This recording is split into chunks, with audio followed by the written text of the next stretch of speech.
I was disconnected. I was impatient. I was all of the signs of burnout that you can have that officers show and first responders deal with. I had them, and I didn't know what was happening. I just knew that I used to love to chase stolens and find dope and get it, go hands on and just do proactive policing. And I didn't have that desire anymore.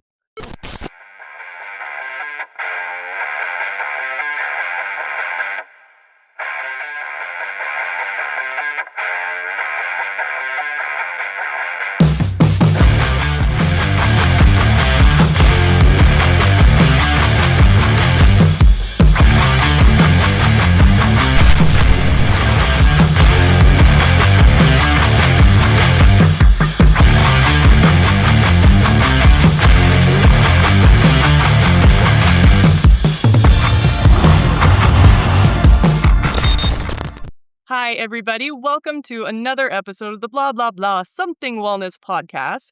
We are in injury prevention and recovery, and this episode is going to talk about something that is a little controversial for first responders, and we're going to get into that. We are going to talk about some alternative healing methods that are actually making really good impacts on people, but not everybody might be open to listening to what that is. So I'm gonna bury the lead on this as we'll get into it. With that, I am your host, Tami Sharp. I am joined by my partner in all things, Chris Zamora.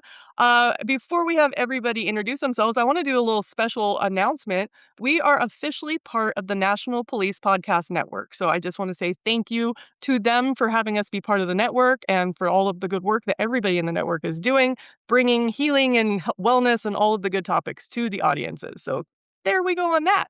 On that note, we have some familiar returning guests and we have a new one in the house. So I'm going to have Matt introduce yourself, Caleb, and then Joe, you can introduce yourself.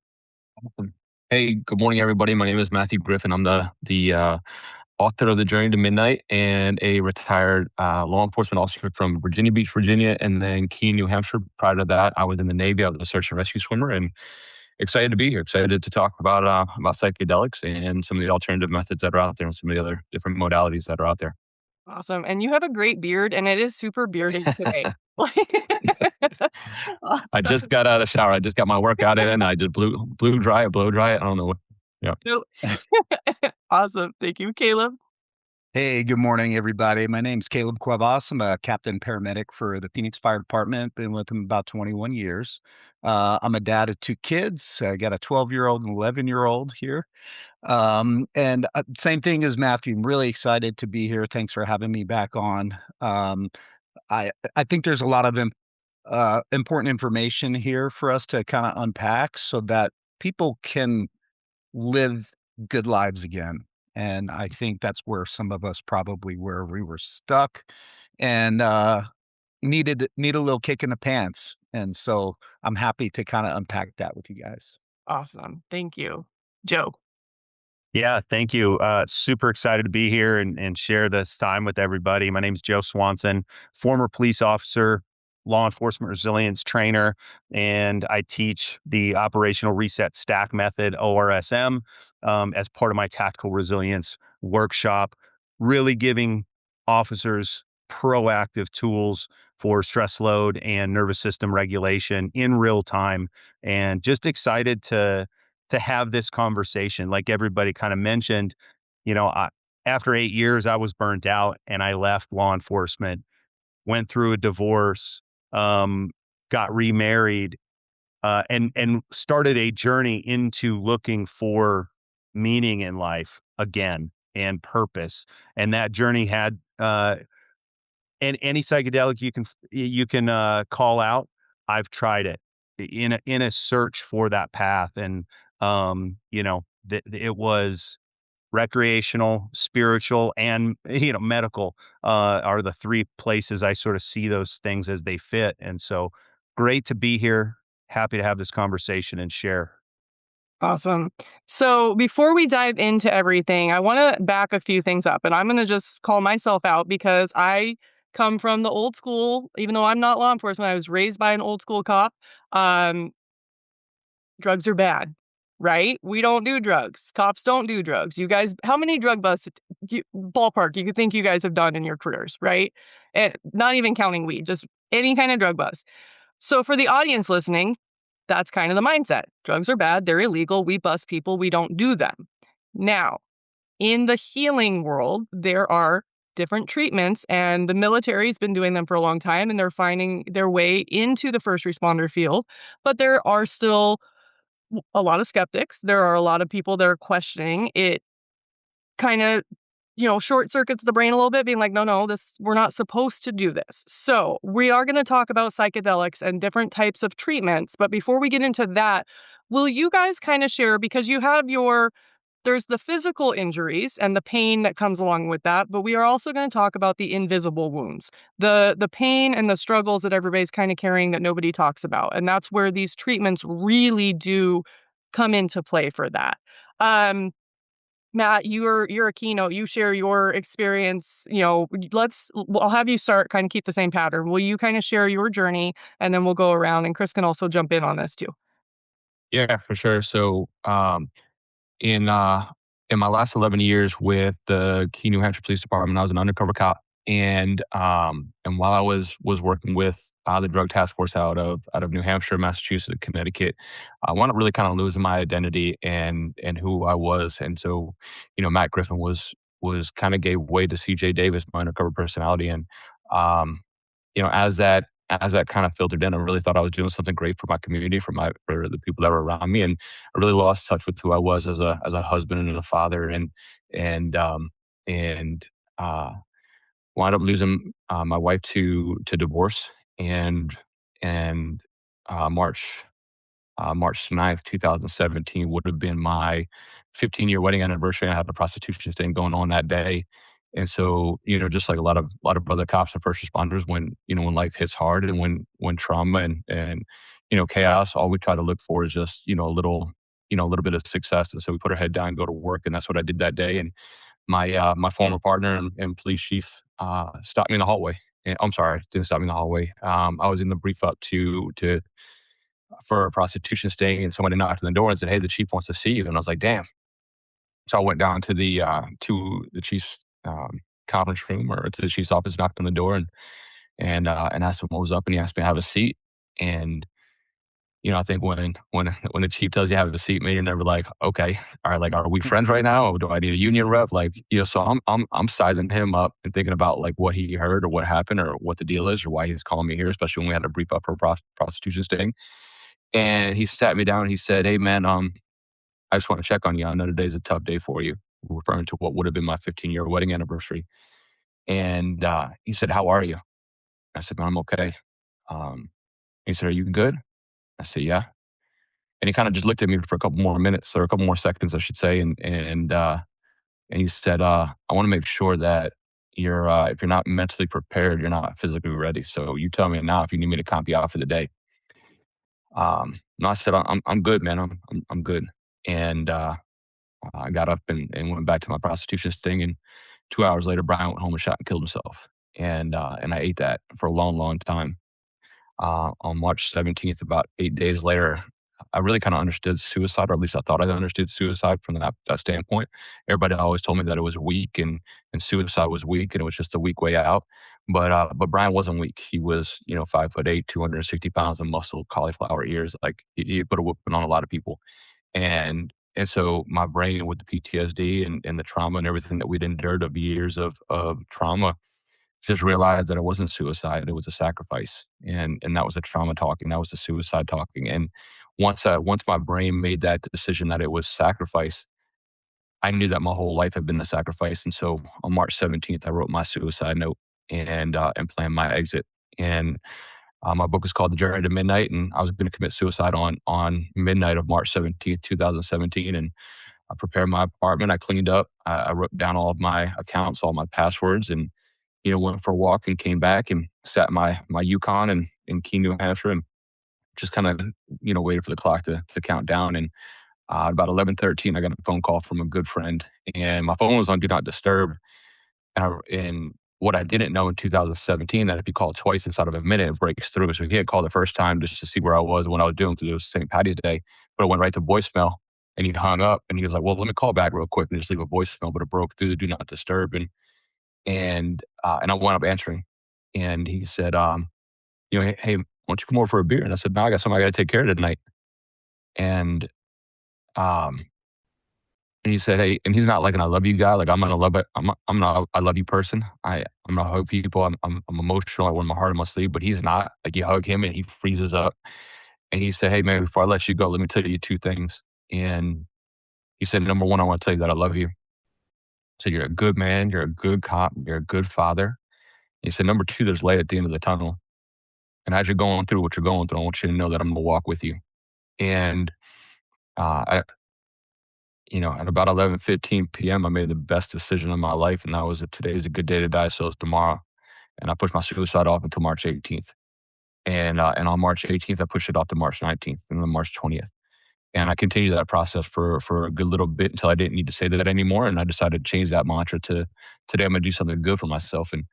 And sometimes that was, wake up. Sometimes I would go to the gym. Sometimes I was read a book. Sometimes I always tell a funny story. I decided that I was going to book a cruise two years out, knowing that I couldn't afford it right now, but I had something to look forward to, and wound up putting the deposit down on it, or like the deposit would come out like 30 days prior, and 2 years later, when I was a little bit more financial stable than I was, the deposit came out, and it was just like the biggest blessing because I wasn't going on the cruise, so I canceled the rest of it, but um, and so I did that for the better part of about 6 months, and then I changed that mantra to the mantra that I live with every single day to day, and that's every 24-hour period that the Lord gives me on this earth that He blesses me with, I find an opportunity to do something good for somebody else. And that's been my mantra every single day. And every day that I wake up and I put 2 feet on the ground, I invite the Lord to come into my day, and my mornings are mine. And um, and the rest of the day I try to give back, but I look for opportunities to serve other people, to do good. And what that's done for me is given me back 10x. I used to just do it because it made me feel good. I like to focus on the things that, you know, in my head I would make up things that the person that I did something good for, like how it affected their day in a positive way. Like I would make up stories about how they went home and told their family about it and had a great day. And I like that. I like that feeling. And so that's a little bit about me. About a month ago, I've struggled. Healing isn't linear, and I think everybody can attest to that. It's not something that we just automatically jump to, and it's like, oh, okay, now I'm great. Now just because I speak about healing and trauma and resilience and overcoming obstacles in our life doesn't mean that my life is great by any stretch of the imagination. And I continue to look and search out modalities. And about a month ago, I went down to Mexico to Ambio Life Sciences and went on my Ibogaine experience. And so far, it's been life changing. A little bit in the Ibogaine glow is starting to wear off for me a little bit. I've got a lot, like it took down a lot of boundaries in my life. It opened up a lot of emotional things that I hadn't been privy to. So I apologize. Usually I'm super bright and up and everything else, but I'm just kind of like, there's a lot of emotions happening. And there's a lot of emotion. This is the first time that I'm talking about really my Ibogaine journey on a podcast or anything else. And so it's been a lot. I've been writing like crazy about it and everything that I saw on my trip and my experience and my walk with Ibogaine. So that's a little bit about me. I'm sorry that that got long winded quick. My bad. No, it's all good. And I'm one, thank you for being here and being willing to lead and be vulnerable to share that. I'm very, honored that you're willing to do that with us in a safe space. Um, for the audience that's listening, you have judgment, keep listening and ask yourself where that judgment's coming from. So we will unpack judgment in more episodes. We don't do that here. Yeah. So there is something for everybody. Caleb, will you tell us a little bit about your journey, please? Yeah. So, first of all, thanks, Matt, for sharing that. That was pretty profound, very heavy stuff. But thank you for being vulnerable. For me, it kind of started back in 2013. Also with an unfortunate, suicide. My sister, committed suicide in February of 2013. I was a captain already on the job, probably about 8 years into my career. So, we see a lot of that stuff, and so My sister and I were really close. She was in a bad relationship and ended up feeling like there was no way out of that. And so that was part of it. And so after that, I started drinking a lot. Um, and we think that, just going to work and doing our job, that's what we normally do. We have to go on these suicide calls or these traumatic calls, and then we have to go back and finish our red chili enchiladas, right? Or we got to go to sleep and go on the next call for somebody that has back pain, right? So there's this really profound difference between some of the things that we go on, and we got to try to make sense of it all. And just years and years of that and kinda sleepless nights at the fire station just kinda took a toll on my nervous system. And, by accident, I, came across, the 100 Club. So they had called me about a subordinate that I had, because they were kinda giving money for people that were on light duty, like $500 stipend every month if somebody was off duty to help with their income. And I said, "Hey, while I got you on the phone, what other kind of, benefits do you guys offer?" So they started going through all the things that they offer to help us out. And they mentioned the ketamine therapy, and I said, "Hey, what is that? Can you explain that to me?" Because I'd always heard about it just in horse tranquilizers, veterinary medicine, or we use it, on the fire department for pain management and sedation, for different things. But I didn't realize that it was used, for therapy.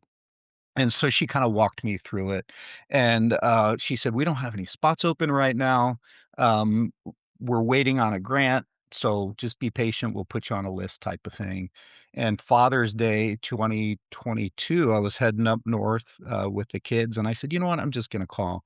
So I called and talked to this I think her name is Rainey. She works for the Rainey's is it awesome. okay, yeah. I talked to her and she's like, "You're never gonna believe this." 'Cause I had just talked to her a few days, prior to that. We just got a grant for, like, $40,000, so you're in the program type of thing. Mm, So, yeah, so I ended up, going through the ketamine therapy, and at that point, I was willing to do whatever it took to get some healing. I didn't know what that meant. Um, I tried to self-medicate, obviously, with alcohol. I've never done any other drug besides marijuana at that point. Uh, so I was just drinking heavily. I felt like crap. I looked like crap. I mean, it was awful. And I wasn't a great husband at the time. I ended up leading to a divorce. I wasn't a great dad. I was a mess. But I didn't think that I was because I was showing up to work and I was doing a good job there. So I just felt like that wasn't enough. Uh, and so I finally got to the point I'm like, I'm gonna try anything that I can. Went through the program, and before I got my first injection of ketamine, I was sitting there talking to the physician who have now become really good friends. I'm a huge supporter of their program, of course, but I just started weeping. I don't know why. I just started weeping in a chair with an IV in my arm. No medication yet. I just was so ready to live a different life. Um, and so I went through that whole program, and now I'm a huge advocate. I probably helped about 30 to 40 people in my fire department get into the program, because it's been that life-changing for me. And now things are much different for me, and I'd like to continue that journey of helping others, and so I'm really happy to be here. Awesome. Thank you for sharing. Mhm. amazing. Joe, will you tell us your story? We're gonna unpack, like, the experience and all of the stuff. Sure. Joe, will you share? Yeah, absolutely. I appreciate it. Mine's a little bit different in the sense that when I left law enforcement, I was disconnected, I was impatient, I was all of the signs of burnout that you can have that officers show and first responders deal with. I had them and I didn't know what was happening. I just knew that I used to love to chase stolens and find dope and get it, go hands on and just do proactive policing. And I didn't have that desire anymore. And I was still working out before shift and pal boxing, doing jujitsu, doing all the things. Had a good family, I was cultivating that kind of wellness stuff, but the cumulative trauma had just gotten to me. And again, at that time, I didn't know what that really meant. I just knew I was going 2 a.m., I'd go to the corp yard where they maintenance the vehicles, and I'd pull into a spot, and I would just chill there, and think like, what should I be doing? And um, I ended up leaving law enforcement. I had been a tattooer prior to coming into law enforcement, continued to do that as secondary employment with the highway patrol and Vacaville PD, which is the departments that I worked for. And and I had that to fall back on. I was really good at it and had a lot of opportunities. And I said, you know what? I can't do this anymore. I'm gonna leave. Now that turned into a move to Minnesota and then back and subsequently a divorce because I was still unhealed from all that trauma. You can change your environment, but if you don't change your internal environment, it's not going to make a bit of difference. And it didn't for me. And so I went through that divorce, got into a new relationship really quickly. And I just remember just still feeling the weight of all of that stuff that I had experienced, is all the fatals, all of the everything that I had done in law enforcement, plus the divorce now, that trauma that had accumulated. Um, and I made a decision at one point to just I'm gonna be open to whatever there it is that there is out there that I can try to find meaning in this life again. And I mentioned it early when I did my intro, but my psychedelic journey was more from the started sort of recreationally and then went into the spiritual path. And so I tried a lot of different things. I'm sober now for many years, and all of this stuff happened prior to me coming in and training in law enforcement. Um, and I think that I wouldn't find as much use in much of it anymore, because I have a very strong worldview, and I know where I stand in a lot of things. And I know how I want to um, move forward in life. But at that time, as a broken individual, feeling broken, um, I just said, okay, I'm going to look at everything, and found through a friend of mine, I found a ayahuasca um, shaman and did that, DMT, a lot of mushrooms to try to, microdose and macrodose, to try to find again these insights. And what I will say is, um, you can have really profound insights from these things, but it can be very difficult if you don't have a structure and a framework to bring that back into your life to integrate it, right? Which is why I think it's so important, like what Caleb was saying, was to do it in an environment that is a medical environment, right? Mine happened more recreationally and spiritually, um, but there wasn't the framework to bring it back into daily life. And so I had these big experiences, and I still found myself short of how do I integrate that? And, it's cool to see what's happening now in the veteran community with the executive order that was just signed and some of that stuff that's moving forward really fast. And I think that ultimately that is going to probably start to help retired law enforcement that don't have to deal with the policies and the politics and the things, but they're coming out of this um, work and trying to heal. So it's exciting to see that kind of stuff. I'll be happy to dive into more of those experiences and what kind of came out of it, but give the floor back to you folks, but really, really excited to see what's happening. Mhm. Awesome, thank you. Chris, you want to jump in with some of you?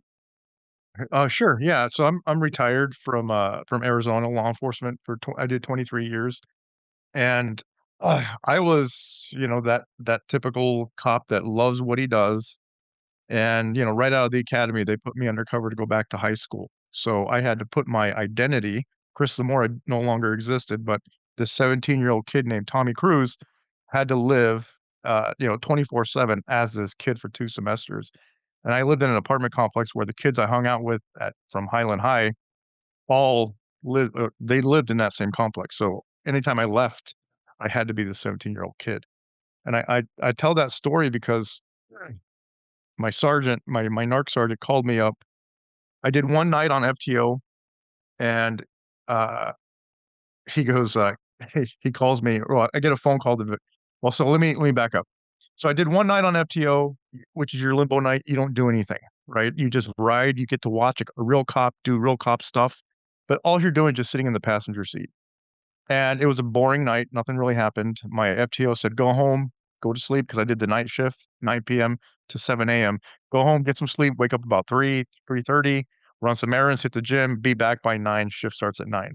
So I did exactly like, what I was told. And I woke up about 3:30. On my answering machine, a lieutenant from investigations left a message saying, "This is Lieutenant Ruitt with investigations. Somebody should be calling you, but if they don't show up for work tonight." And that was it, right? So I thought, "Holy shit, I got fired. How did I get fired on my first day? I didn't do anything," right? And then the narc sergeant calls and says about a couple hours later, and he says, "Hey, Chris, we are looking for somebody who's young, who hasn't been seen in uniform, who hasn't been on the streets yet for an undercover operation. Do you wanna do it?" And he didn't say exactly what it was, but I put the puzzle pieces together. So I said, "Hell yeah, I wanna do it." He goes, "Great. Do you have" he goes, "Are you married?" I said, "No." He goes, "Do you have a girlfriend?" I said, "Yes." "Well, she can't know anything about this." And I said, "Not a problem." He goes, holidays are coming up. You're probably gonna visit mom and dad for the holidays. They can't know anything about this either. Not a problem." He goes, "All those men and women that you just spent 16 weeks at the academy with, and you've built lifelong friendships with, you have to disengage any and all contact with them. They can't know anything about this either. Not a problem." And he goes, "One more thing. Once you go operational, you can never come to the PD. We're gonna make you disappear. Not a problem." Right? Hmm. So this was my first experience right out of the academy. I'm not even a real cop. But what am I learning here? I'm learning to put my personal life on hold. I'm even learning to put my personal identity on hold. Chris Zamora for this operation is no longer going to exist. Only the 17-year-old kid, right? And that was my way of learning about policing is we're going to sacrifice our own personal life. In some cases, you might get killed in the line of duty. We're gonna sacrifice our own identity, right, for our career. And because of that, because I was exposed to that, that's how I operated throughout my career. I put work first, and I ignored everything else. I ignored my own personal health. I ignored, relationships. I ignored everything, and work was always first. Problem with that is it's not sustainable, right? Eventually, much like you, Joe, and I know you, Caleb, and Matt, we burn out, right? We burn out and we view that as weakness. Why am I burning out, but my coworkers are fine, right? What's the problem? Why am I the problem, right? And we don't understand that, right? So my 13th year and my 18th year, I almost quit. I almost just walked away from law enforcement because I figured it would be easier to go do something else. And I actually wrote my letter of resignation my 13th year, and I walked it to the chief's office, and he had an open door policy. Literally, his door was always open except for on this particular day, right? It was closed. And I was about to knock on the door, and I just started thinking about everything I'd gone through, everything that I've done with the police department up to that point, because I did some really cool stuff with the PD. And I thought, this is gonna be final, and I'm gonna walk away. And I kept hearing my first trainer, his name is Mike Morning. He was the one that trained me. He actually was my dad. Even though he looks nothing like me when I did my undercover operation. He's like 6'5", white dude, right? Looks like a big biker. Here I am, 5'9", Hispanic, skinny kid, right? Uh, but he played my dad, but he taught me. He taught me about how to work undercover.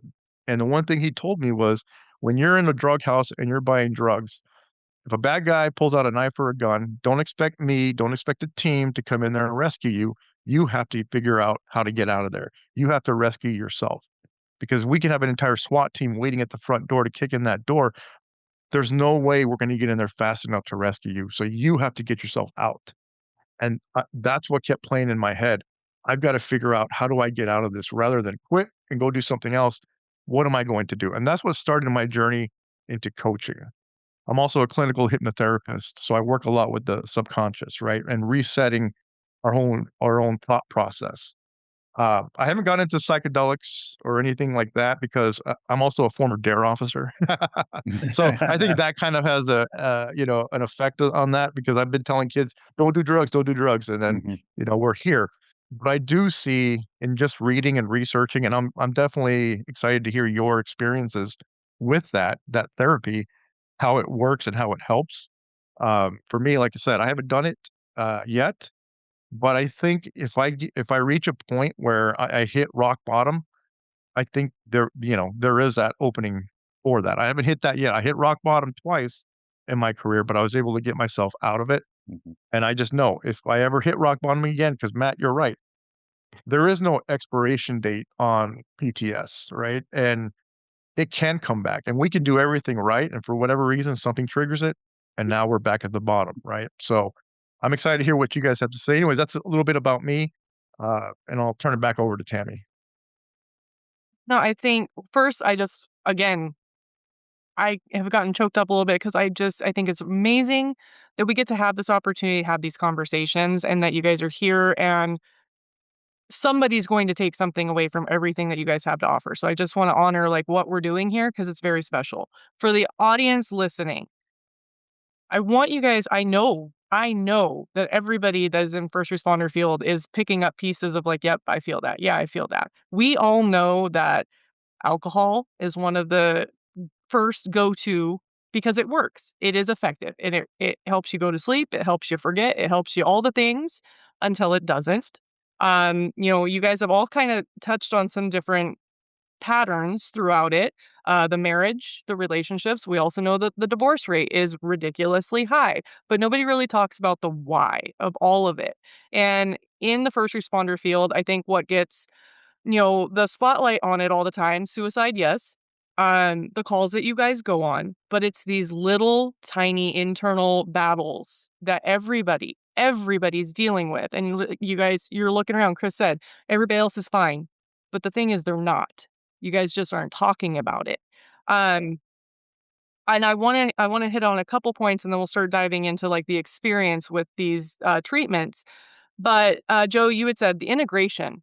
Integration is huge, and for everybody listening, I wanna marry all of this together with what you guys were saying. So, Chris, you saying you have to be responsible for rescuing yourself. Nobody else is going to rescue you that, and we've echoed that throughout this podcast. The department is not going to come rescue you, partly because you haven't told them anything's wrong.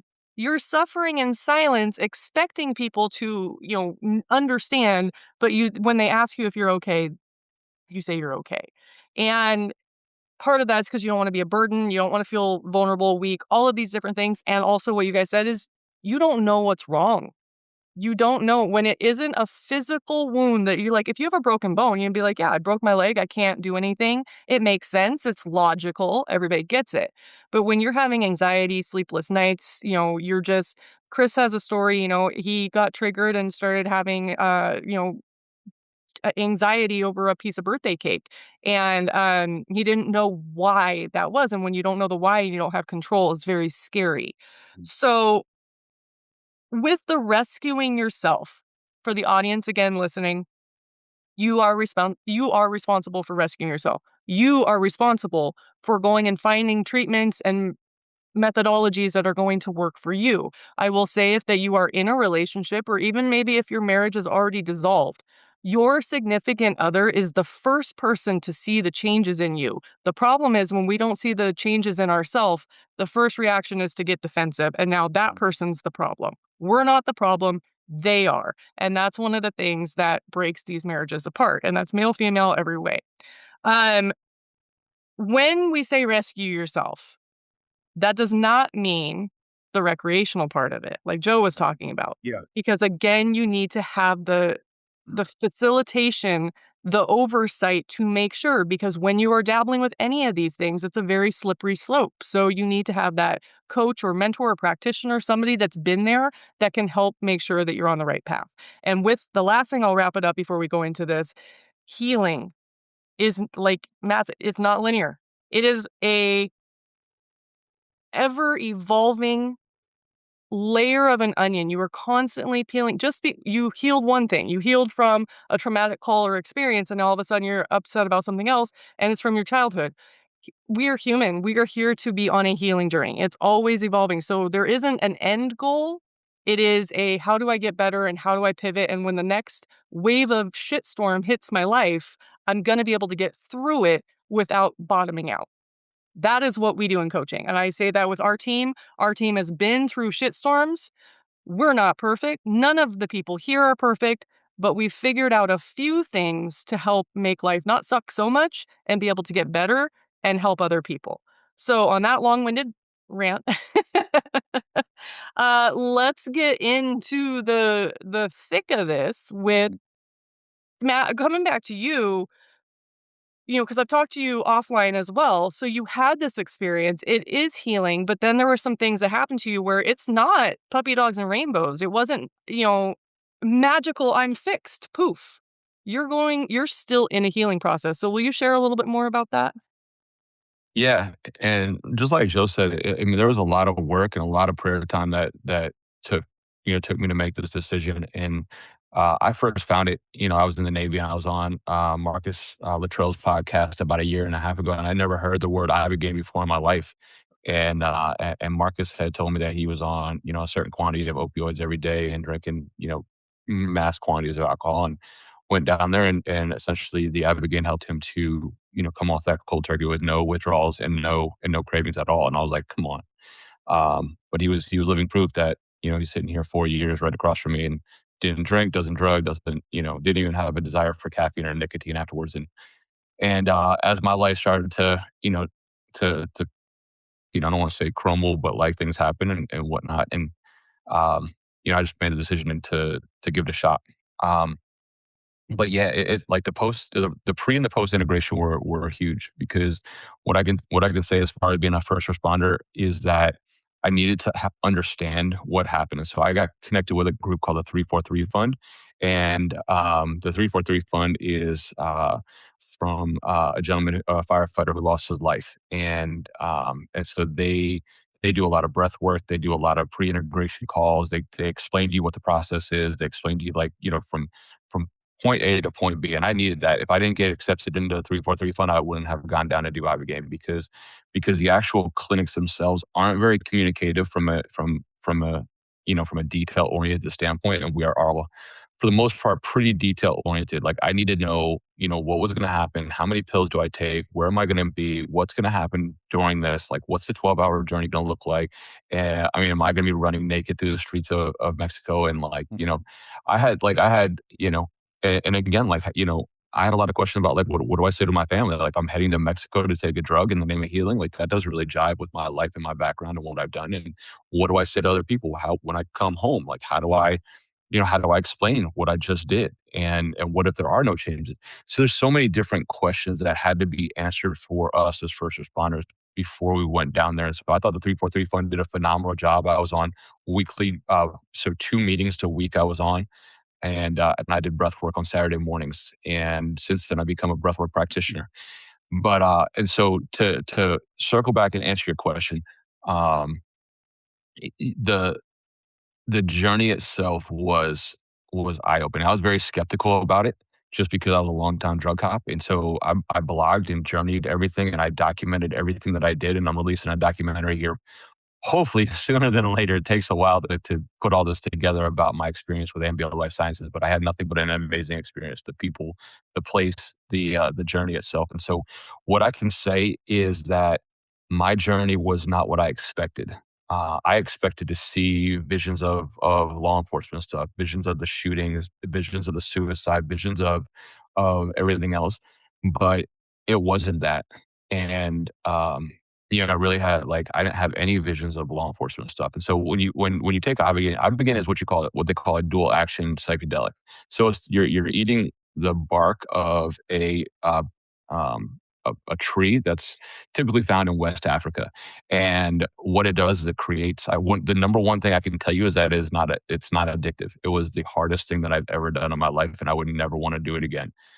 It was a battle. Like, it sucked. You're vomiting. You don't want to be there. Like, it is tough. It is not addictive. Anybody that says that Ibogaine is addictive, they've never tried it. It's terrible. Um, and and so, the journey starts. It's about a 12 to 16 hour journey. But the reason that I chose Ibogaine, and I think a lot of first responders kind of gravitate this, is different modalities take forever. And I'm not here to say that like talk therapy doesn't work, like EMDR and ART and talk therapy, but it takes a long time. And we're very instant gratification type people. And not that this was an instant gratification, because there's still a lot of process going forward, but it's an event, and it's a 12 to 16 hour event. And so you had the build up, you had the climax of going on the journey, and then coming back from that. And so, um, for me, it was life changing. My brain feels amazing. But I'm sorry, let me circle back. So everything I thought that I was going to see, like I thought it was going to be about Brian and about Benny Jr., the baby that died in my arms. I thought it was going to have a lot. It had nothing to do with that. It was all about childhood stuff, the way I looked at myself, the way I looked at my ego, my psyche, the way I carried myself, the things that I thought were good for me, just gave me a different perspective on a lot of those things. And I really, never felt like I had a problem with alcohol. Like, I drank a little bit too often, not really too much, because I hated being hungover. But but I let go of alcohol. I haven't had a sip of alcohol. I haven't had a desire for a sip of alcohol. I haven't had a sip of caffeine or coffee since, and that was not like anything I was trying. I love coffee. I just had no desire for it, and so many different aspects of it. It just What Ibogaine does is it helps regenerate the neurotransmitters inside of your brain, and I truly felt that. But I've never felt so fragile. I've never felt so taken apart and put back together in one instance. But for me, I got a lot of work to do. They say that the Ibogaine stays in your system for about 90 days. And there's good days and there's bad days. It broke down a lot of the walls that I've put up. And so the bad side of that is that I have a lot of emotions. Like, I've cried more. Like, I can cry right now just talking about it. Like, I've cried more in the last month and a half than I've cried probably in my entire life. And I'm okay saying that. Like, and anybody that wants to judge that, go ahead and judge that, because that judgment is a reflection on you, not on me. And anybody that wants to judge my journey, again, that's a reflection on you and your journey, not a reflection on me and what I've tried to be in my life. And so, for me, it's still a journey. I meet with a counselor weekly. Matter of fact, at 3:30 today, I've got a meeting with my post integration coach about what's going on and what I'm feeling and how to go about that. And I've learned some amazing, valuable lessons. The visions that I had, uh, you know, and for me, the Ibogaine was me against me. Like, I think all of us can gravitate or resonate with. We know how to read people. We know how to say what people want to hear. And I did that in counseling. Like, I knew what the counselor wanted me to say, and if I didn't like the counselor, or if I just didn't think it was working, it was like, cool. Well, I'm going to counseling, and I knew that there was a benefit to it, because I just said to my family and my friends, yeah, no, I go to counseling, but I wasn't getting anything out of it. So I would say to the counselor whatever I knew that they wanted to hear, and that's not Ibogaine. Ibogaine is you against you. It's not guided. It is your mind against your mind. And the battle of staying in that journey the entire time was one of the hardest things that I've ever done. And some of the words and the visions and the things that I have, I'll take with me for life. But yeah, I'm in the thick of it now. There's a lot of emotions and boundaries and things that I'm really kind of putting back together. But I feel like my my it, I feel like a shiny new car on the car lot, just kind of waiting to figure out who's going to buy it. Just my doors are locked until the right person comes along. uh, but yeah, I mean, it's been a lot. My 18-year-old son said, Dad, like, I've never seen this person. He said, like, you're so calm and patient. Like, I don't have, like, I'm Irish. Like, I've got a temper. Like, I used to let go. Like, I would let go on my kids. I'd let go on people. Like, I would actively look for a fight. Especially prior to my suicide attempt. Like, like, people are risk averse. Like, I was looking for risk. I was looking to take risks. And even like up until like a year, 2 years ago, like, I'm looking for a fight. Especially if I'm in a bad mood, I would scream at my children like when they would do something wrong. I don't have that. It's not inside me anymore. Like that piece, whatever piece that was, is not there anymore. Same thing, like when it comes to alcohol, like I um I stopped drinking. You have to stop drinking prior to going down there. And I was kind of white knuckling it. Like my girlfriend and I, we go out, we go to the bar, and we go chop things up, whatever. And I'm like, why are we going to the bar? Like, I don't want to fucking be here. Like, I'm not drinking and you're drinking. And so I was kind of white knuckling. Like now, like I have zero desire for alcohol. So like just the other day, I sat in the bar for 6 hours, maybe not 6 hours, like 4 to 5 hours with her. And I felt switched on. I felt happy. I was joking. I was laughing. And I was drinking ginger ale the whole time and had no desire to even like consume any and like just a complete reset of your brain. It's almost like my brain was stuck and they hit that control alt delete and just reset it. But that's good and there's bad. And there's a lot of work to be done on the backside. I know that's a lot, but I don't really I didn't really know where to kind of go with that. But yeah, it was a tough question. Well, and then when did you go on your journey?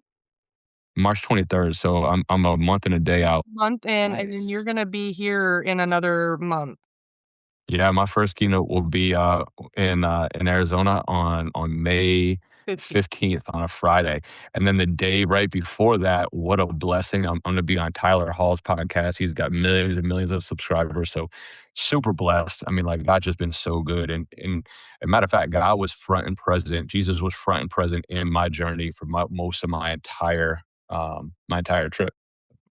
And you're gonna let me do my stuff. You're gonna let me do Yes, singing bowls for my absolutely. woo-woo stuff, which I can't wait. Yeah. I Nice. was joking with Tami, right? Because I went down with 6 other gentlemen, most of who were actually all of who were first responders, and some were active, some weren't. And I felt like I was in shape. Like I was probably I was definitely one of the youngest. I was definitely in shape. I love to work out and run, and I feel like I metabolized the Ibogaine quick. And I was like, I mean, from 10 p.m. until like almost noontime the next day, like I was like in not la la, but like I put the mask down over my eyes and I'm off to the races, like taking the elevator down and the medicine is journeying with me to a certain place. So my Reiki experience was scheduled for like 1 or 2 p.m. that next day. And they do put like finally like the medicine stopped, right? But you still feel like this equilibrium change, if that makes sense. Like so, like you know how you do nystagmus on people for a DUI, you feel like the next day they call it gray day. You feel like your equilibrium is off, like you can't focus on things. So this dude tried to lay me down and put a mask on me and do Reiki. And I was like, fuck no. Like, dude, I don't want to be here. Like I have no desire. So I was saying to Tammy, like, I want to try Reiki again when I feel good and switched on and like where I'm at today. So she's like, that's my world. I'm like, cool. All right, we're gonna try it out. So Yeah, I'm excited. awesome. Yeah. Awesome. Well, thank you for sharing all of that. You Yeah. guys, Yeah. Caleb, you look like you wanted to say some stuff. Oh, yeah, well, I just, that was pretty profound again, Matthew. You sound like you've been through a lot. I just watched that, Waves in War documentary, That's the place last that I went. So I've known DJ Shipley and I've known those guys, yeah, for a long time. And so Trevor Miller was the guy that sponsored me to go down there. He's the owner of Ambio Life Sciences, okay. and so yeah, he gave me the ability to film and to document and to do everything. It was Oh, really awesome. So yeah, if anybody has a chance to give me a quick follow on Instagram, you'll see all of my like the quick little snippets each day, and then the yeah. documentary is going to come out. Yeah, that's pretty awesome. I was pretty moved by all the different stories in there of those guys. Yeah, Obviously, a different line of work than what I do. You know, I'm not in the business of taking other people's lives, and I can't imagine the uh, amount of weight those guys had to deal with. So it was really good to see that.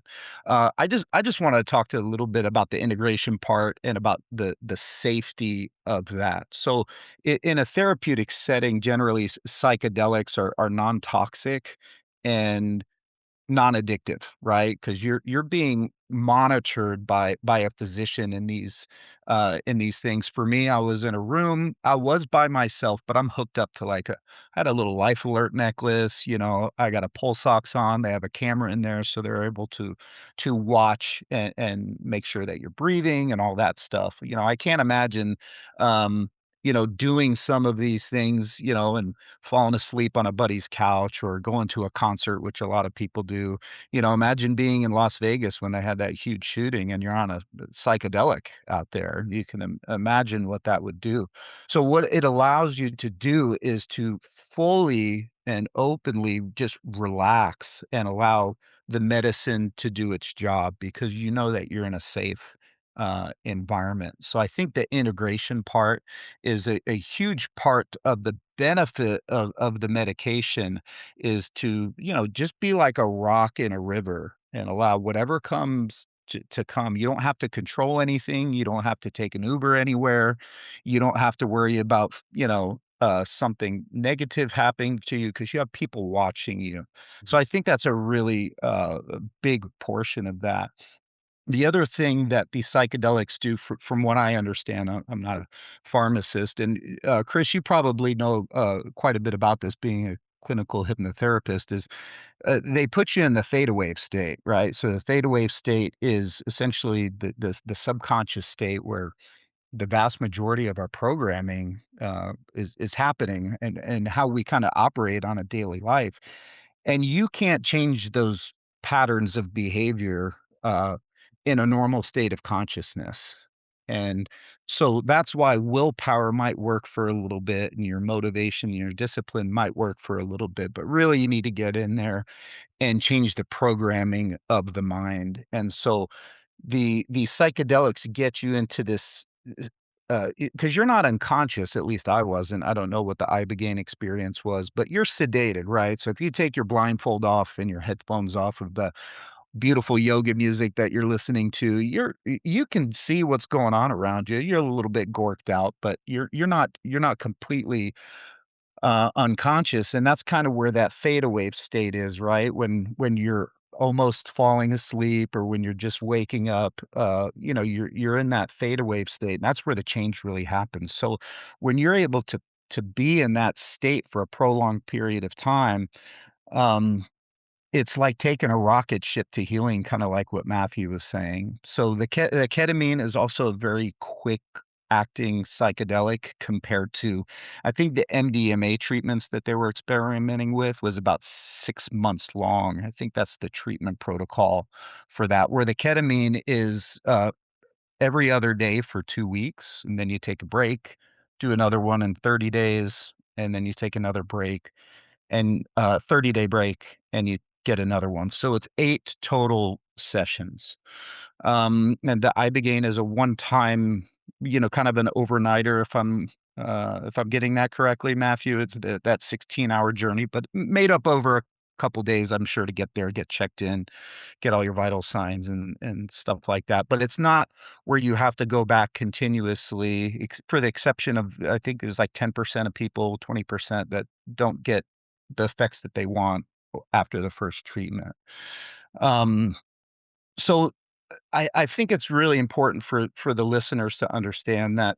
I know Joe's got a little bit of a different experience, when he was kind of starting his journey, but I think now we probably are in some sort of agreement where, if we're doing this to really heal, it's important to have a structured and integrated program that you're a part of, so that you're safe and that you build the foundation for, okay, my mind is now in a malleable state. So how do I make the decisions that are gonna lead me forward in the direction that I want to go? And then I'm just not like this wandering tortoise, kinda not knowing where to go with all this newfound happiness and peace, because we still have a lot of the same stressors. I still have to go to work. I'm still having sleepless nights. Until I retire, I'm still going to see the suicides and, the drowning children and all of the things that led to me being here in the first place. And so what I continue to do my ketamine treatments usually every 6 months to a year because of those same stressors. And I'll see when I retire if I still feel the need to do that. But right now, a lot of us are still experiencing, at least if you're on the job, you're still experiencing the same sort of thing. So those things are going to resurface even if you have all of the building blocks in place, right? So even if you're a healed individual and you go on a 3-year-old that just drowned in her pool, that's going to affect you, you know? And so you have to, I'm much better equipped to deal with that now, but it's still going to have that effect on me. So I think the integration part is very, very vital. So, mhm. When you touched on something, which is huge, it's the self-awareness, right? You know that if you go do a drowning child call, that you potentially could end up back to where you were. How many years were you operating not knowing you were in this state of despair, but Mhm. yet you were operating for years? Now it's different.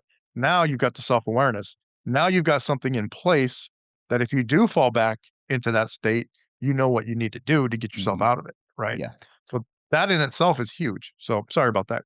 No, that's good. I was all kind of wrapped up there. So, Well, I want to, Joe, really quick. I'm going to jump in before you, yeah. because what you talked about.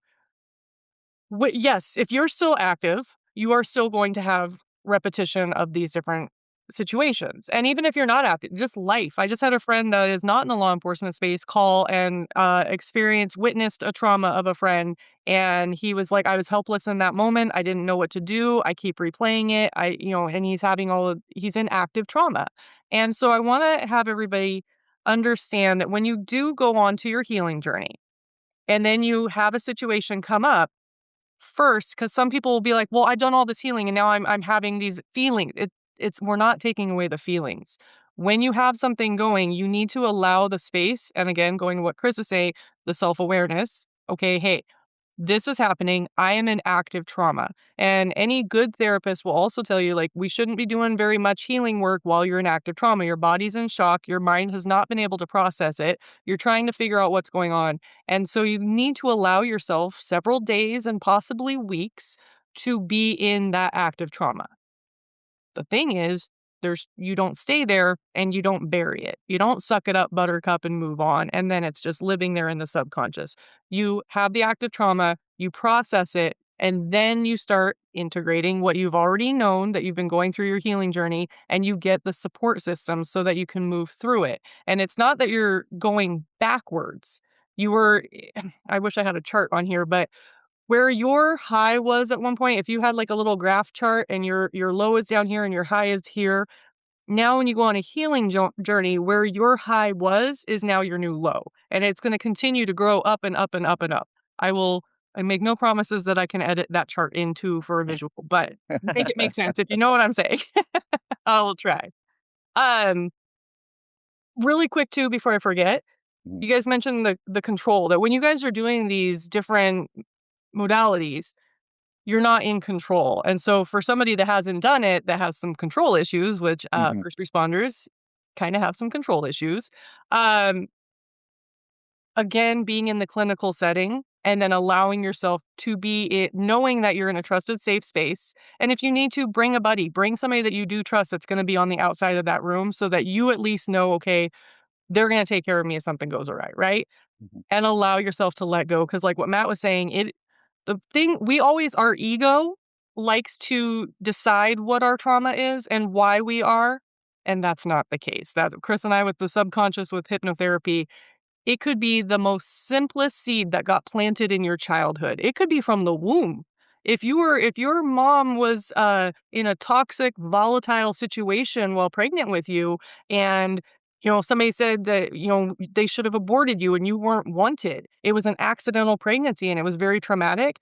You have subconscious beliefs that you instilled in yourself from the womb that are infecting how you show up in adult life. So when you go on these journeys, you do need to be open. And I just got like major goosebumps. Goosebumps. Yeah, you got to be prepared for your healing journey to come up. And on that, and Joe, I promise I'll let you talk. Um, Yeah. Good. the other thing too, Matt, what you were saying, cops, first responders, and men really too, but the type A alpha personality. You guys like to know what's going on. Again, it goes to control. You need the plan. You need to know, where am I going to be? We're getting ready to host a retreat. And even my own team is like, what are we doing? What is happening? And I'm like, you're going to show up and you're going to go on an experience, because it's an experience and everybody's experience is different. So as much as the practitioners can try to give you, this is what's going to happen, this is what's going to happen, this is what's going to happen, they can walk you through the protocol, but nobody is able to give you the experience that you're going to have, because it's an experience that is personal to you and it's always different. Even, Matt, you said you never want to do it again, but if you did go do it again, you're going to have a completely different experience. So on that note, Joe.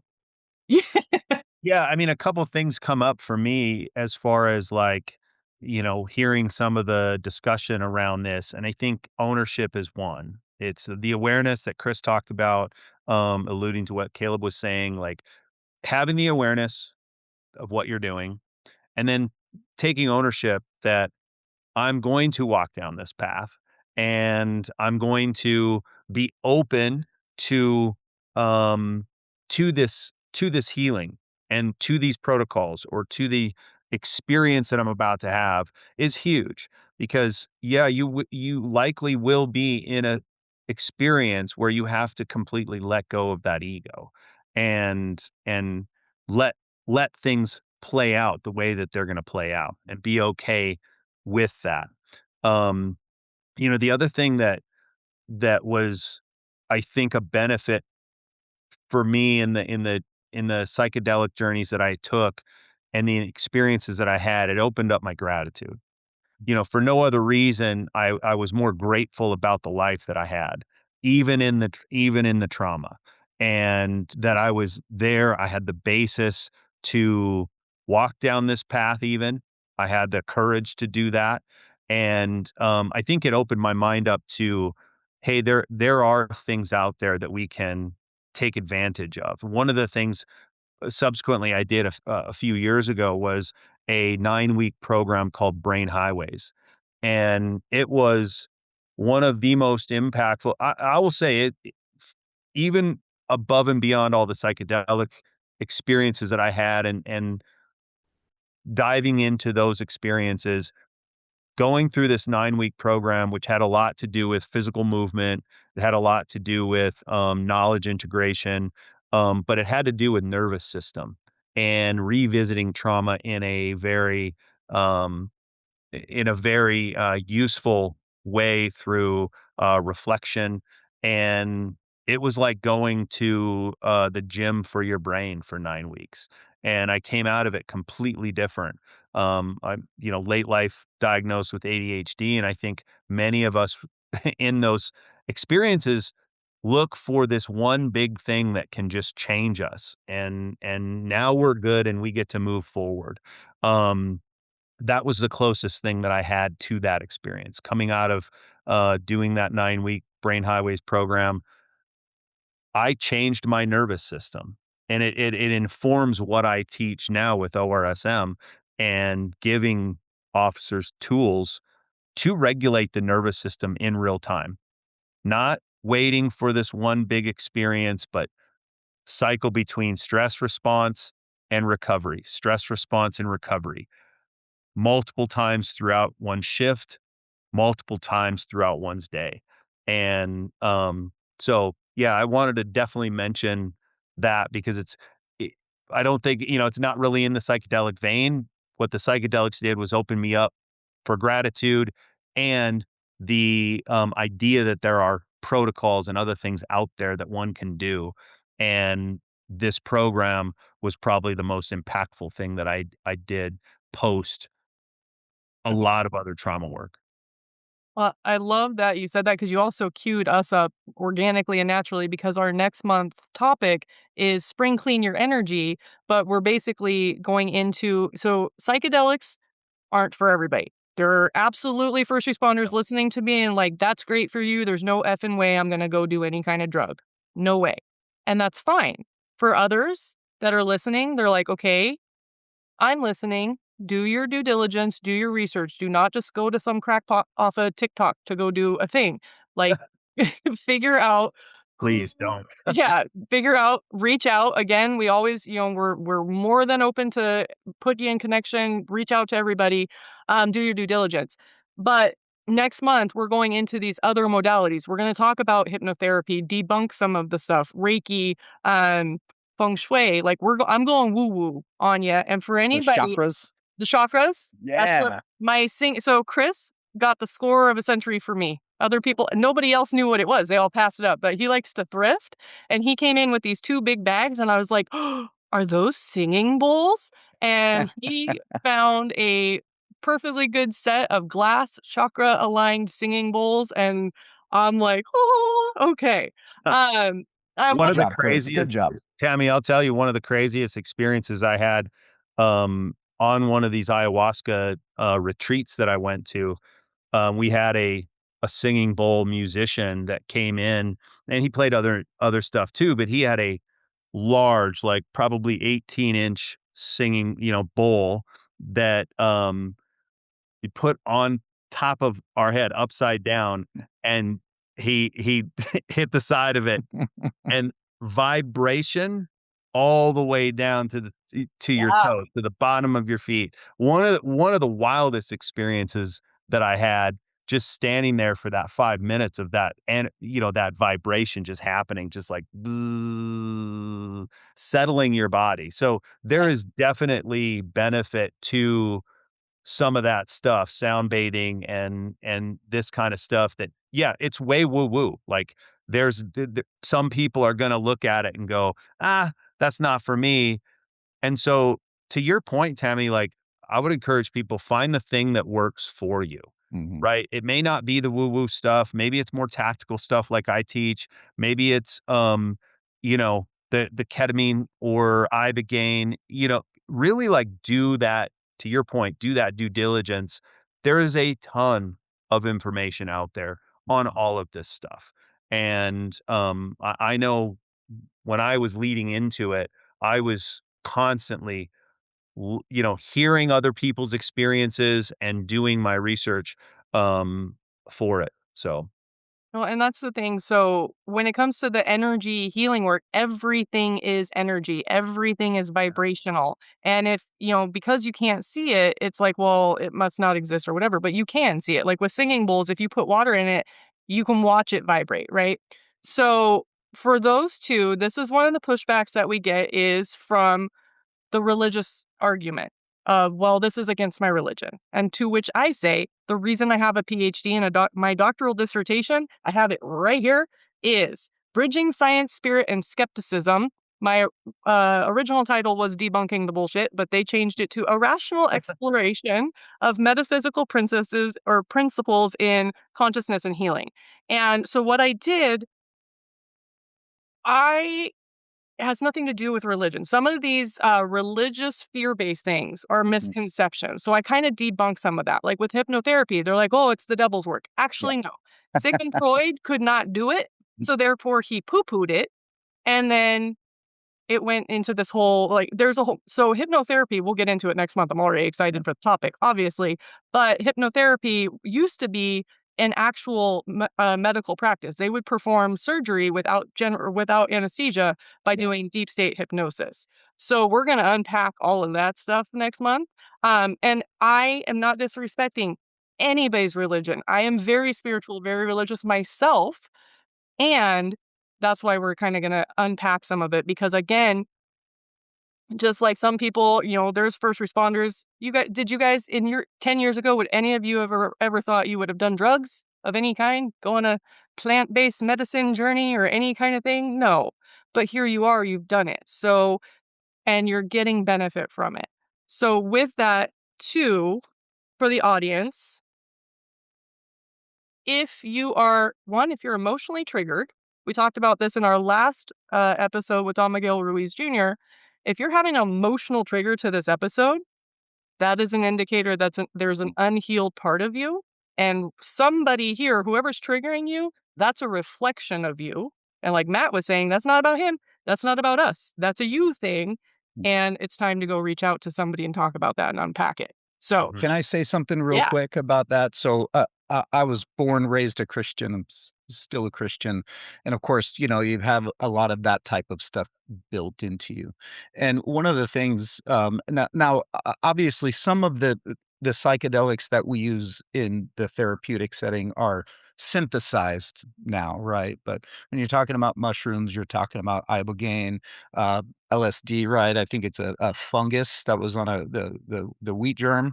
Um, these are plant, hence the plant-based medicine, which if you believe in God, then God must have created those, right? So must have created them for a reason. I mean, and you use the surgery example. Nobody here would want to get any sort of surgery without some sort of sedative or anesthetic, right? And so I believe those things were created by God to help alleviate pain and suffering. And these plant-based medicines or synthetic-based psychedelics help alleviate pain and suffering for our brain and our nervous system. And so I would say to anybody who has any challenges with that is, pray about it, meditate about it.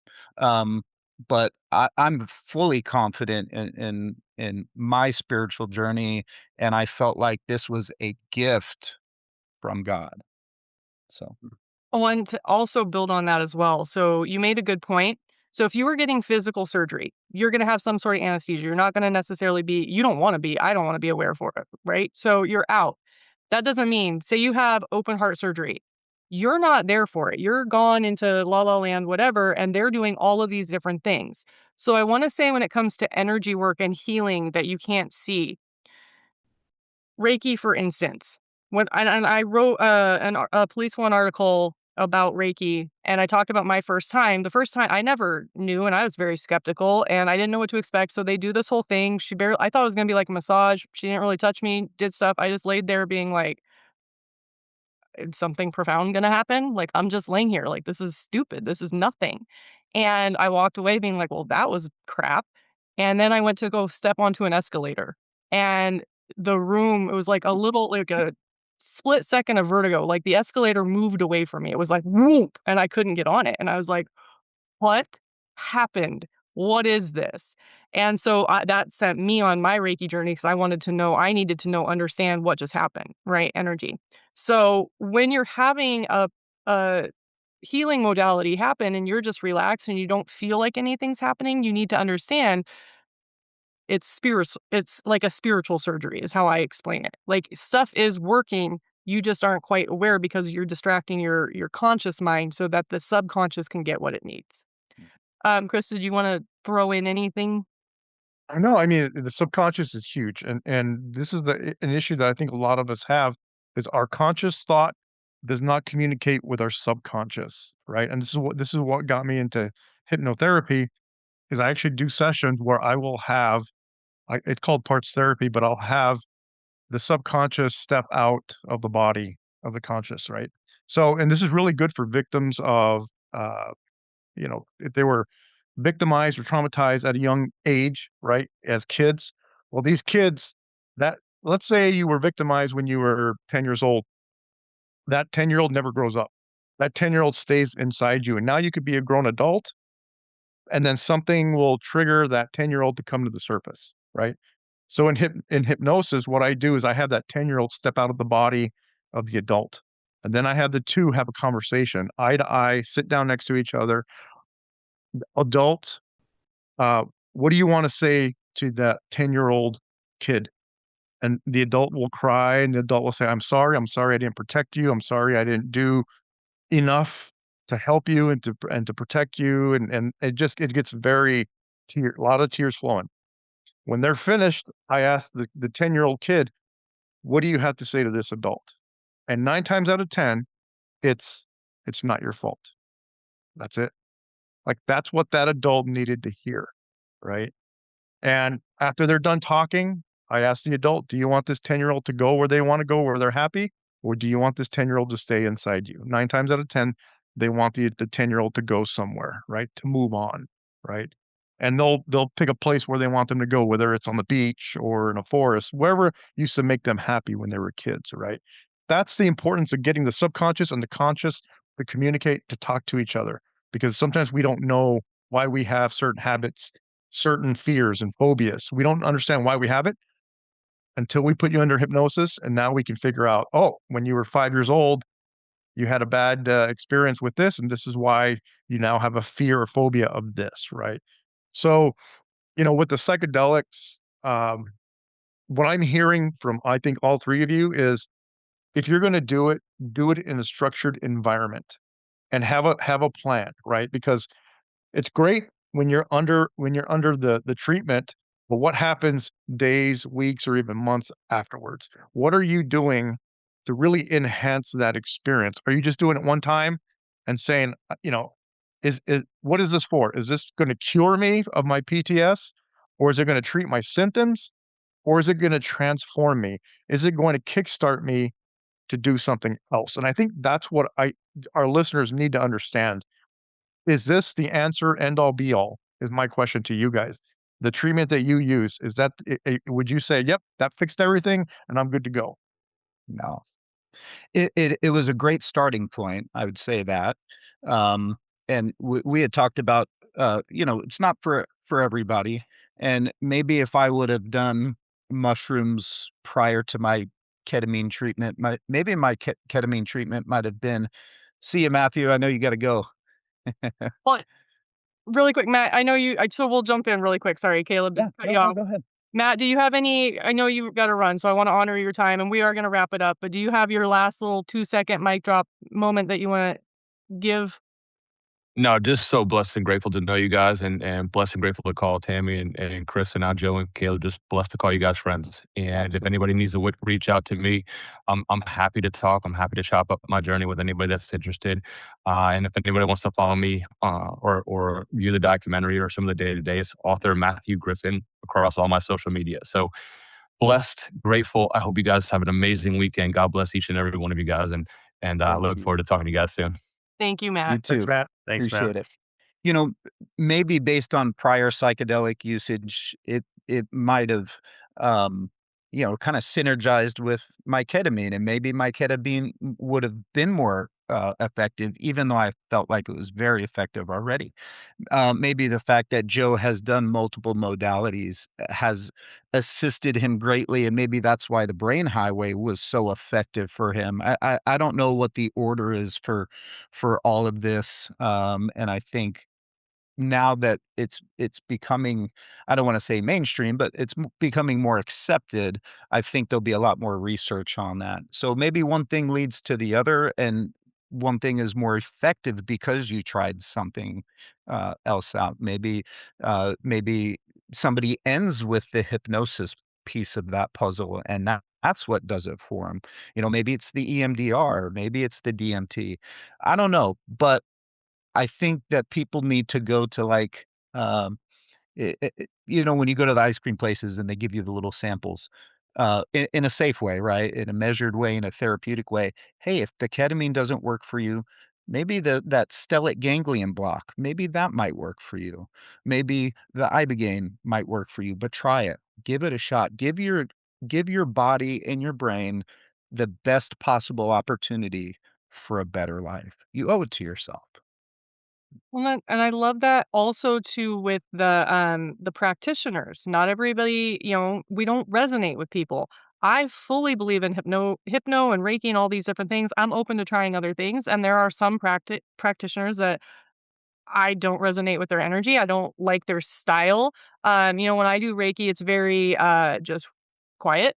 There's some people that do this whole technique, and I haven't ever experienced this because I don't resonate with it. I see videos of these practitioners, and it's not Reiki, it's something else where they're just like, "Ah!" I'm like, that's too fucking woo woo for even me. I can't do that. So it might work for some people, but for me, I'm like, nope, nah, no. So it doesn't mean that the modalities doesn't work.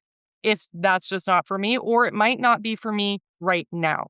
5 years from now, I might be like, hey, I did that. I thought it was super weird at first, and I go to it every week now. So you also have to allow yourself, if you're going on a healing journey and you're opening yourself up to that process, timing is also part of it. There might be parts of you that are not ready. And just like you said, it's a sample. You might touch on it and then it might not be a bruise. It might be an open wound that is not ready for you to actually do anything with. You might need to give it a year or two and then come back to it again. Joe, well, I want to, as I mean, we could talk about this all Yeah. day, which is great. I do want to honor your guys' time. So, what I do, the last part, if somebody were to just tune into this last little part, what is your 2-second mic drop takeaway, your biggest piece of advice for the audience listening? And Joe or whoever wants to go first. Yeah, go ahead, Jim. Yeah, I appreciate it. I think one of the most profound things that came out of any of my psychedelic experiences, and even brain highways and that nervous system work that I did, and there was some uh, very similar to like hypnotherapy stuff that we did in that brain highways program. Um, the thing that keeps coming back is we have to stop seeking validation outside of ourselves, and we have to seek it from within with our own actions. And when you do that and you stop seeking it from your work, from your partner, from your kids, from all of these different places that feel good to get validation from, and you start creating that validation from within, your life begins to change regardless of any of these other things that you have available to you to try. And I think for me, that was, again, I'm happy for all of the experiences that I had, that one in particular where that came out, and it came from somebody that was in that experience saying that to me. And it didn't hit for me until a few years later where I was just like, "Oh, okay, wow. I I do need to stop seeking that validation outside of myself and creating it within, every day, putting on what my son once said, called me a dad costume. What is the costume pieces that I'm going to put on to be the greatest dad, to be the greatest person, for my family. So whatever costume you're putting on, um, take ownership of it, create the validation from within, and life will begin to change for you. Yeah. I want to, again, I always jump in, but I really love that because here's the thing, first responders, you kind of are really bad at the validation and the good. And Chris and I have taught and had the awareness of this more and more as we do the work that we do. Now, especially at the wellness conferences, everybody's talking about the problem all the time. And for cops, it's like, well, this is what you signed up for. You knew what you were getting yourself into, and looking at the bad of everything. And then when it comes to the good, there's also that mindset, well, this is what you signed up for. You know that you're going to be also saving lives. So we don't need to talk about it. You don't need to get an award for it. You need to go back to the next call. That's what you're doing. It's part of the job. And first responders, I don't know how it is in fire so much. I know fire is, you guys are so much easier to work with. The cops, my law enforcement friends, come on. But um celebrating and having like, hey, did you perform CPR on a baby and saved them? You didn't lose the baby, you saved the baby, you did pull somebody out, you did get somebody out of a situation, you did help, you did. That is, if you're not, you can't go into the PD or the fire station and be like, I saved a life today. And everybody's going to be like, sometimes they will, but we kind of just move on and don't celebrate it and don't allow ourselves to feel the good of it. You should be going home and being like, hey, family, let's go out for dinner because I fucking saved a life today. I helped get somebody into recovery today. I did something good. And also allow yourself, what you were just saying, the validation to go sit with yourself for a minute and allow yourself to be like, fuck yes, I did that. And it's okay to have that moment for myself. So that's my echoing. Yeah. And I think like sometimes the block to that is I mean, and this is I speak only from wisdom of experience. It was the nervous system work that I had to do that to allow myself that awareness to sit with validating myself. Yeah. And there's a block there, and I think that there's um systemic kind of cultural block, at least in first response, where we don't do that because, to your point, it is what we signed up for.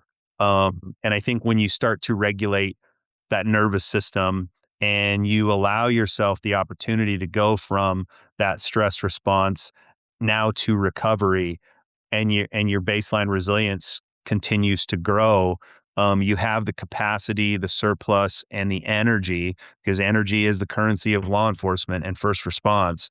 You have those things available to you to take a step back and be aware and understand that, hey, I did this today and I'm going to validate myself for it. My actions did something good. Yeah. Thank you. Caleb, what is your 2-second mic drop takeaway? Yeah, I would say, we're all in in the business and public safety in the military of trying to, or we're expected to control chaotic and uncontrolled situations. We get there, we take command, we start giving orders. We call it a command presence, so to speak, right? Where you're just expected to get everything done, and we do that. We do it really well, but when it comes to ourselves. Um, we want to control everything, which is kind of what got us here in the first place, right?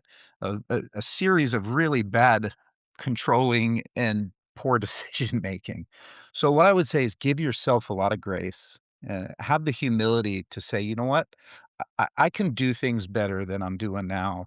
And go start searching out the modalities to get your mind right, your nervous system right, and allow yourself to let go of the control that we're normally expected to have, because that's really where the healing is, right? The medicine knows where to go in your body. Weird, right? It's like all these bad trauma thoughts and feelings, they're like a splinter and it just festers, right? And if it's a small wooden splinter, a lot of times the body will just kind of assimilate that. But you got a big metal splinter in your finger, it's going to fester and eventually it's going to come out one way or another. It's either going to be pulled out surgically or it's going to, get pussy and nasty and pop out. And that's where a lot of our rage and anger and stuff comes out. So do yourself a favor, get that splinter taken out surgically by a professional. Let people help you. Mm, Thank you. Chris? Uh, I would say, I mean, there's some really good information. Um, we have to, I think, for our listeners, having that self-awareness and knowing that you're feeling a certain way, chances are you're probably not alone, right? Other coworkers, other people in your profession, other first responders are probably feeling something similar. We just have a we each have our own way of hiding it, right?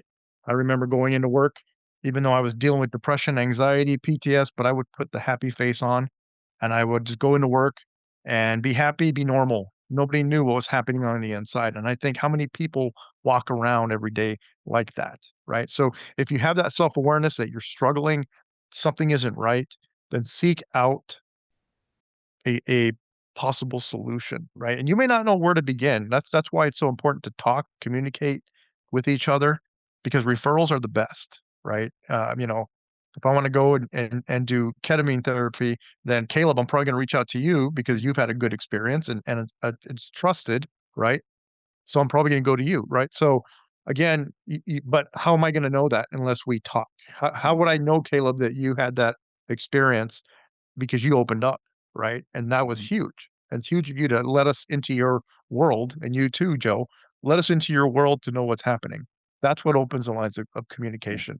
Just know you can find a solution to whatever you're dealing with because let's be honest, it's life, right? Mhm. Life isn't all roses and unicorns and puffy clouds and rainbows, right? There's going to be good days, there's going to be bad days. Understand that. And when those bad days happen, don't get into that despair of why me? Why is everything happening to me? Woe is me, poor me. No, it's life. It happens. Question is, how long do you want to be feeling that way? Yeah. Right.